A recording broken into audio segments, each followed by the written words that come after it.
Hi, I'm Lisa Lounsbury, founder of New Day Wellness, and I'm getting ready to make my smoothie, so I thought I would share the ingredients and how I put it all together.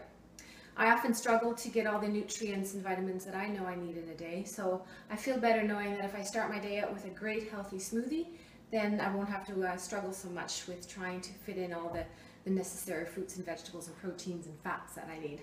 So this morning I'm going to make a smoothie with basically whatever I have in the house. My husband often refers to it as my compost smoothie. A lot of people do make smoothies every morning, and that's fantastic. However, what I'm learning is a lot of people are making fruit smoothies. And as good as fruit is for you, there's almost too much sugar if your smoothie is primarily made out of fruit. So I'm recommending that if you're already making a fruit smoothie, that's fantastic, but just add a little bit of greens to it to just make it that much better. So what I'm going to do is I'm going to use my blender because it's bigger than a smaller individual size blender, so I'm going to use a full size one.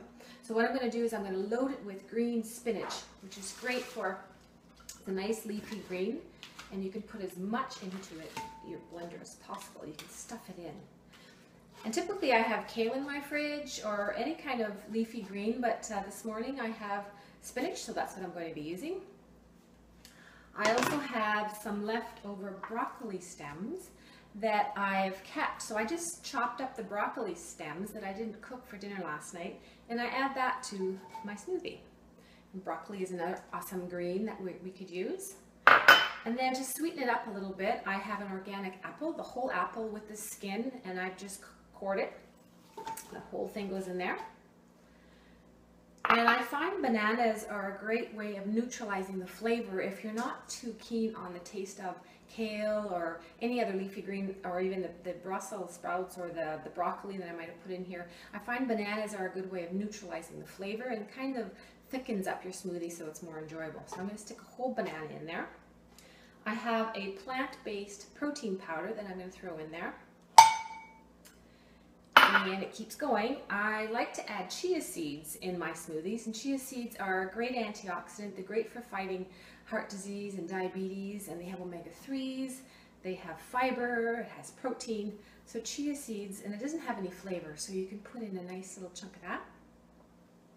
And I'm going to put a little bit of ice, just keep it cool so it's fun to drink. And I always like to add a couple of drops of vitamin D because we don't get a lot of vitamin D in our foods, and when it comes to fall we're not as exposed to as much sun, so I like to add a few drops of vitamin D, which is an immune system booster. So it comes out like that.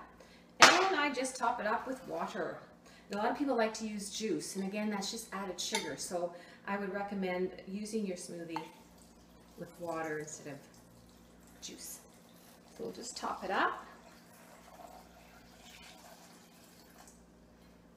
And then I'm going to take it over to the blender.